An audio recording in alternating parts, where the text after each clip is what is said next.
सबसे कठिन टास्क होता है जब लास्ट स्पीकर आप होते हैं। ऑडियंस ऑलमोस्ट जो भी बोलने की बातें थी, जो कहना था, सब हमारे respected collector sir, SP sir, heart touching बातें, CEO sir, IPS probationer sir सभी बोल चुके हैं। और स्टेज में एक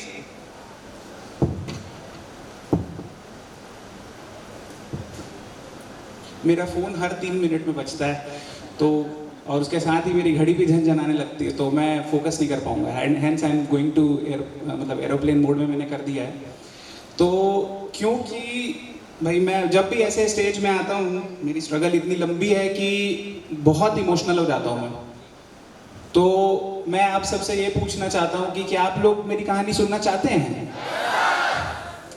यस सर, अगर आप सब बोल रहे हैं तो मैं आप सबसे रिक्वेस्ट करूंगा, भाई एक बार खड़े हो जाओ अपनी कुर्सी से, एक बार थोड़ा ऐसे वेव ऐसा ऐसा थोड़ा सा कर लो, थोड़ा है ना रिलैक्स हो जाओ। लंबी कहानी है, 10 साल पुरानी है, थोड़ा सा तो टाइम लगेगा। तो as and when you are comfortable, please take your seats back. Thank you so much कि आप लोगों ने यस बोला। मैं तो पहले यस उम्मीद नहीं कर रहा था, मेरे को लग रहा था कि नो सर सुनने को आएगा। But thank you so much. तो वैसे तो मैं स्कूल की भी कहानी लिख के लाया था, बट बहुत लंबा हो जाएगा, तो I just fast forward to my college. College का फाइनल ईयर जो होता है ना, वो फास्टेस्ट मूविंग ईयर होता है। मतलब फटाक से स्टार्ट होता है, आपको लगता है अरे अभी तो 1 साल है, अपन तो अभी भी कॉलेज में हैं, थोड़ी मस्ती में 6 महीने और कर सकते हैं 7 सेमेस्टर तक। लेकिन वो ना बस पलक झपकते निकल जाता है। तो हमारे भी यही हाल थे। फाइनल ईयर मैं और मेरा दोस्त, हम लोग मंजू ममता होटल में बैठे थे। उस महीने मंजू ममता रायपुर का एक फेमस वो है होटल है, आप लोगों में से कई लोग कौन कौन गए हो? मंजू ममता है वहाँ का एक फेमस, इडली डोसा ये सब मिलता है वहाँ पे। तो और वो क्योंकि सबसे सस्ता है, मतलब हम लोग के लिए, स्टूडेंट्स के लिए वरदान है। तो उस महीने क्या है कि मंजू ममता का नंबर थोड़ा पहले आ गया। मतलब क्या है, स्टार्टिंग में पॉकेट मनी मिल जाती है 5,000 रुपये, तो पेट्रोल भराने के लिए पैसे होते हैं, पनीर चिल्ली खाने के लिए पैसा होते हैं, मतलब यू हैव मनी फॉर कुछ लैविश आप जी सकते हो। लेकिन उस महीने हमने सारे MBA एंट्रेंसेस के फॉर्म्स भरे थे, मैंने और मेरे दोस्त ने। और 1500 का ये फॉर्म, 2000 का वो फॉर्म, एक्स्ट्रा ले के भी सब पैसा ख़त्म हो गया था।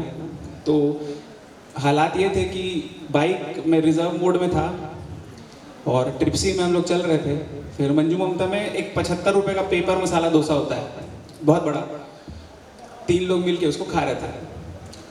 तो हम लोग इतना चिड़चिड़ा गए थे वो सब एग्जाम्स के महंगे महंगे फॉर्म भर के, कि हम लोग एक दूसरे के लिए एफिडेविट बना रहे थे, मैं और मेरा दोस्त, कि मैं ये शपथ करता हूँ कि इसने जो इतने रुपए दे के ये फॉर्म भरा है, इसने कैट भरा है, इसने XLRI का फॉर्म भरा है, इसमें इसका सिलेक्शन कभी नहीं होगा।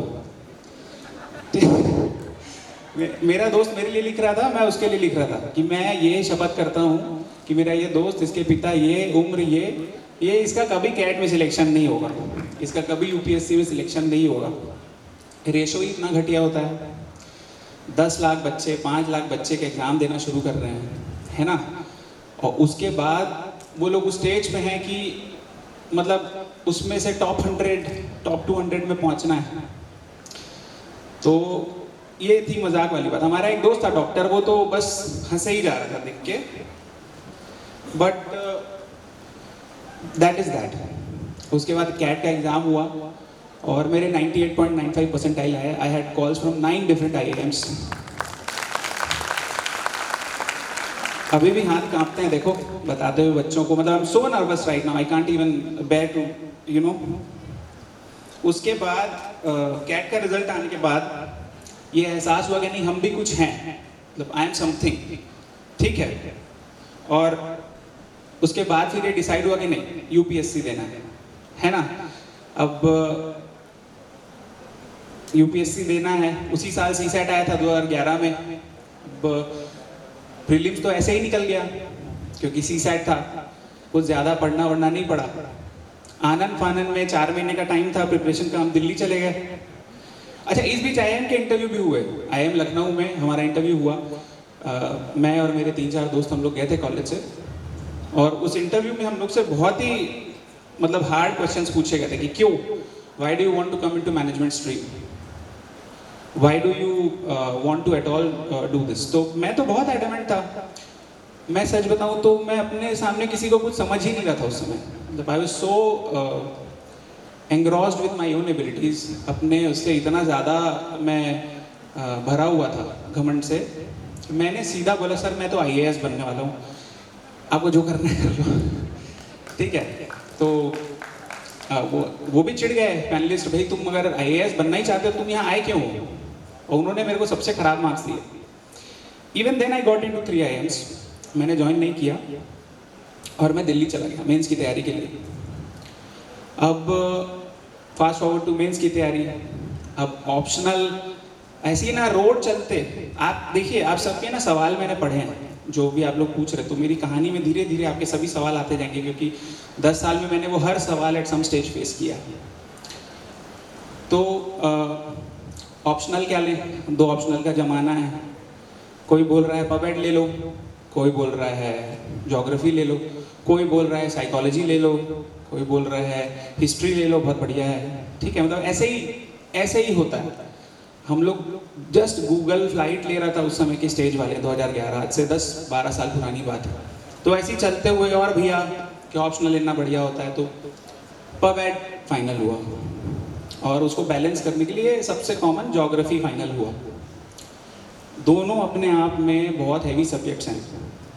जो आप सब पूछ रहे हो ना अपने सवालों में कि क्या ऑप्शनल लें, कैसे सिलेक्ट करें, अरे भाई हम इंग्लिश लिटरेचर में बहुत अच्छे थे, अपने ऊपर कॉन्फिडेंस नहीं रख पाए, दूसरों से पूछा कि क्या ऑप्शनल लें। अब वो कहाँ से जानेंगे हमारी स्ट्रेंथ क्या है। हमारी स्ट्रेंथ तो हम खुद जानते हैं ना, यस और no, we know our own strength. तो फैसला आपको खुद ही लेना है। पुस्तक को निकालो, पढ़ो 6 घंटे 7 घंटे, और पढ़ने में मजा आए ना जब लगातार अपने दिल का, अपनी पूरी ताकत उसमें लगा सको, then and only then go for that optional. ये सब मैथ्स सब छोड़ दो कि अरे इस ऑप्शनल को 1 लाख लोग लेते हैं, उसमें 1000 लोग का मेंस में होता है, उसमें से 200 लोग का फाइनल सिलेक्ट, नहीं, that is nonsense. What make sense is आपको उससे प्यार होना चाहिए।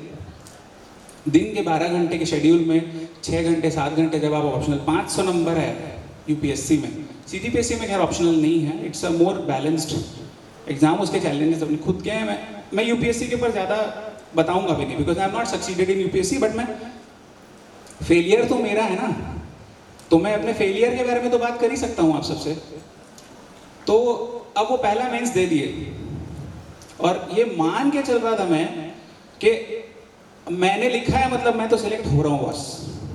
मतलब मैं घर आके यूपीएससी का डीएएफ जो होता है उसमें first option IAS, cadre UP, cadre Chhattisgarh, cadre MP सब भर के आ गया था। और मेरा टोन पहले ही आईएएस ऑफिसर वाला हो गया, मतलब मैं मान के चल रहा था। मेंस की लिस्ट आई, रोल नंबर नहीं था, तो it was my first rock bottom. पहला झटका बोलते हैं ना, वो मेरे को लगा।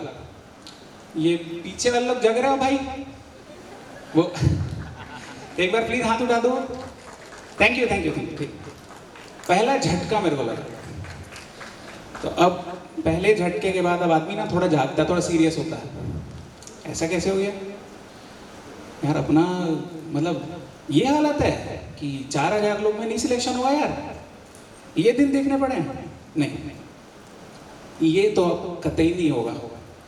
तो क्या किया जाए, बुक्स बढ़ाई जाए, नंबर ऑफ आवर्स पढ़ने के बढ़ाए जाए। तो वो सिलसिला शुरू हो गया 2012 में। कस के पढ़ा, मतलब जिसको बोलते हैं ना, मतलब 12 घंटे 13 घंटे हर दिन पागलों समान खुद को एक कमरे में बंद कर लिया। घर पे सिर्फ खाना देना मम्मी को अलाउड था। खाना जब आ जाता था तो सुबह के खाने की प्लेट्स उनको दे दी जाती थी। नहाना खाना मेरा क्या चल रहा है, मेरे नहाने के समय मेरे अलमारी में जो मेरे कपड़े हैं वो रखे जाते थे। मतलब इतना सन्यासी अपने घर में नॉन एग्जिस्टेंट। गेस्ट का आना बंद, कोई शादी का निमंत्रण पत्र देने आए तो लोग तो हमारा मेन गेट देख के भागते थे। इस लेवल का हमारे घर में डिसिप्लिन सेट हो गया कि नहीं, गगन तो सीरियस है इस बार। बहुत बढ़िया पेपर गया। ये सब एक एक पॉइंट है ना, याद रखते जाना। लास्ट में पहुंचूंगा फिर मैं इसमें।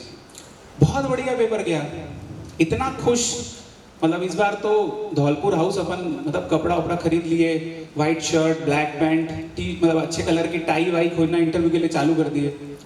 फिर मेंस का रिजल्ट आया। यूपीएससी में सबसे पेनफुल बात ये होती है कि आप फेल पहले होते हो, नंबर आपको फाइनल रिजल्ट के बाद पता चलता है। तो फिर फेल हो गए।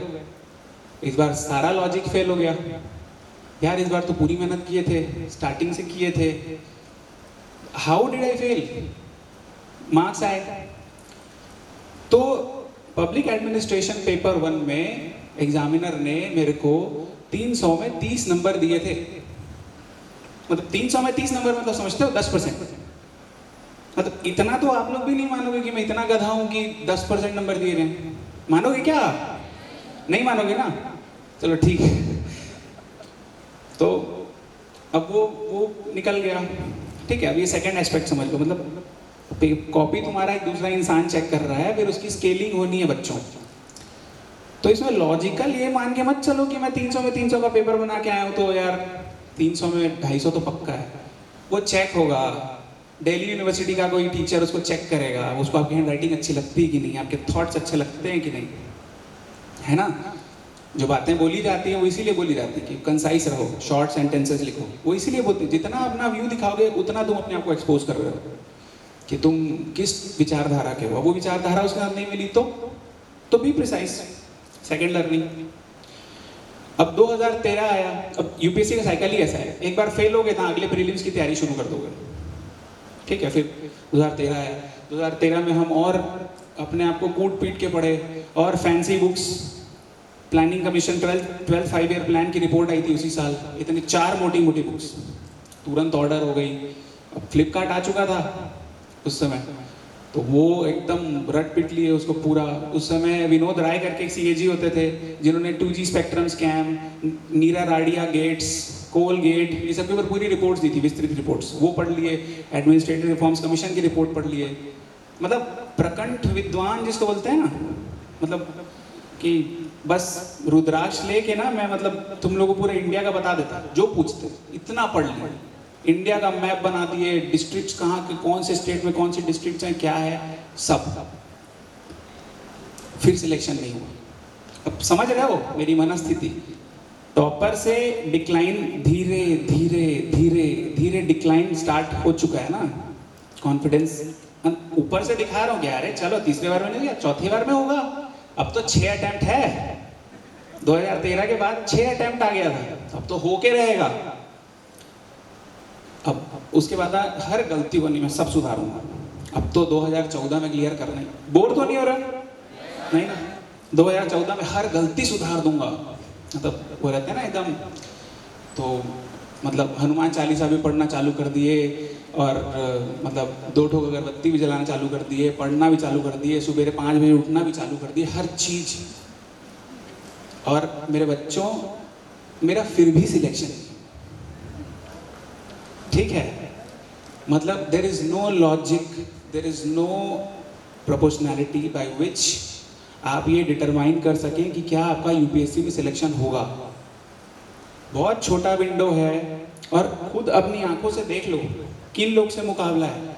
IIT Kharagpur, IIT Kanpur, IIT Bombay, हमारे कलेक्टर सर, एसपी सर, ऐसे कैंडिडेट्स के अगेंस्ट में मुकाबला है। समझ में आ रहा है? जब इन लोग ना 70 विभाग की फाइल्स एक दिन में पढ़ते हैं और हर विभाग की हर योजना की छोटे छोटे बिंदु इनको याद रहते हैं, इन लोग गलतियां नहीं करते हैं। तो आज जाके आईने में देखना और रियलाइज करना कि कितना मेहनत करने की जरूरत है। कलेक्टर सर के और कोई फाइल बढ़ाने के पहले मैं वो 3 बार उस चीज को लिखता हूँ रफ पेपर में और फाड़ता हूँ कि कोई शब्द मेरे से गलत ना हो जाए। इतनी स्ट्रॉन्ग सर की शब्दावली है। बात करने से पहले मैं शॉर्ट नोट्स बनाता हूँ, ठीक है, मैं जबकि अपनी ओपिनियन में मैं बहुत बड़ा तोपचंद हूँ, ठीक है, उसके बावजूद ये हाल है। तो ये लोग से तो कंपटीशन है तुम्हारा। मतलब आईआईटी कानपुर से इलेक्ट्रिकल इंजीनियर, मतलब समझ रहे हो, उसके दिमाग में इलेक्ट्रिसिटी दौड़ती होगी जब वो पढ़ने बैठते होंगे। तो तुम लोगों को कितनी देर पढ़ने की जरूरत है? इस स्टेज से मत पूछो, मेरे से मत पूछो, अग्रार सर से मत पूछो, खुद से पूछो ना। कि कौन है हमारे सामने, किसको टक्कर देनी है। तो जब उसको टक्कर ढंग से नहीं पढ़ोगे ना, तो ये लोग तुम लोग को कच्चा चबा देंगे एग्जाम में। समझ रहे हो, एकदम साफ शब्दों में बोलो। तो हो गया ना, बात खत्म, वो सवाल खत्म। कौन सी पुस्तक से पढ़े, दैट इज ऑल्सो, मतलब वो तो नॉन क्वेश्चन है, नो ब्रेनर है, सबको पता है यार। टेक्स्ट बुक्स हैं, स्टैंडर्ड बुक्स हैं, जो जमता है उससे पढ़ो, लेकिन एक बुक से पढ़ो। चलो, तो मेरी कहानी ना थोड़ी सी बीच में छूट गई थी, मैं लिख के काफ़ी सारा लाया हूँ। मैं अपनी तरफ से उसको सिर्फ मुद्दे की बातें कर रहा हूँ, बाकी सब अपन जब क्लासेस में मिलेंगे या मेरे से जो कुछ बेचारे बच्चे स्टेडियम वेडियम में टकरा जाते हैं और मैं उनको वहीं पकड़ के लेक्चर देना चालू कर देता हूँ, उन अभागे बच्चों लोग वहाँ पे आके मेरे से आप लोग वो कर सकते हैं, पूछ सकते हैं। तो अब 2014 में फेल हो गया। अब मेरे पिताजी एक्टिवेटेड मोड में आए बिल्कुल। He is one of the strict people. उन्होंने मेरे को स्ट्रेट अवे बोल दिया था कि बेटा तेरे प्राइवेट कॉलेज की फीस तो मैं नहीं देने वाला, भगवान की दया कि NIT रायपुर मिल गया। तो अब वो बोले कि देख, 4 साल तेरा पूरा हो गया है, पूरा तू पढ़ लिया जो तेरे को पढ़ना था, now I am not going to afford you. चुपचाप कोई जो जॉब मिलती है ज्वाइन करिए। आप लोग के साथ भी हो रहा होगा, किन लोग के साथ हो रहा है, रेज हैंड्स। यंग लड़के 25 साल के जो लोग किसी एग्जाम की तैयारी करते हैं, 25वां 24वां साल बहुत डिफिकल्ट होता है। It is very hard.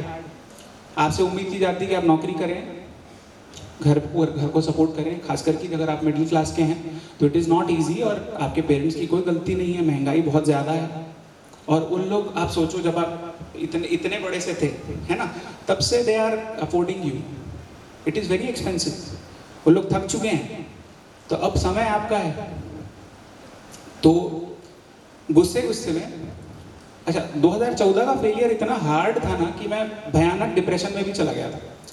तो मेरे भाई ने, मेरा छोटा भाई है 4 साल का, 4 साल से छोटा, तो ही सेड टू मी, भैया अब तो ये UPSC को तो छोड़, ये मतलब एग्जैक्ट वर्ड्स वर कि ये मनहूस एग्जाम है, ये तेरे को एकदम डाउन कर रहा है, इसको छोड़, अपन बाद में आएंगे पलट केस में वापस। अभी जो